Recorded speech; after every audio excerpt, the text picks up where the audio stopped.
निलिमा चव्हाण मृत्यू प्रकरणी दापोली न्यायालयानं संशयित आरोपीला जामीन देण्यास नकार दिलाय।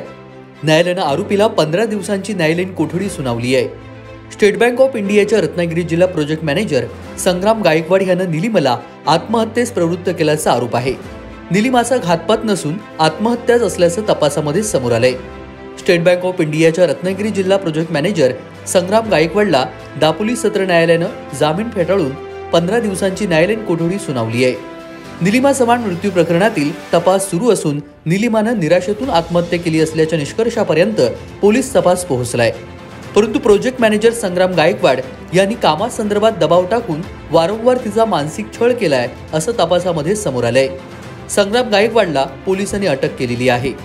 निलिमाचे वडील सुधाकर तुकाराम चव्हाण यांनी पोलिसात दिलेल्या तक्रारीत असं म्हटलंय की आपली मुलगी दापोलीतल्या ज्या बँकेत काम करत होती त्या ठिकाणी दैनंदिन कामाची माहिती संग्राम गायकवाड याला द्यावी लागत असल्याचं त्यांनी म्हटलं। तिच्या कामात नेहमी 15 दिवसाचं टार्गेट पूर्ण करण्यासाठी तिला वारंवार सुट्टीवर असताना देखील फोन करत असत। दरम्यान या प्रकरणी निलिमाचा मृत्यू ही आत्महत्या होती, घातपात झाल्याचा कोणताही पुरावा मिळाला नसल्याचं पोलिसांनी यापूर्वी स्पष्ट केलंय।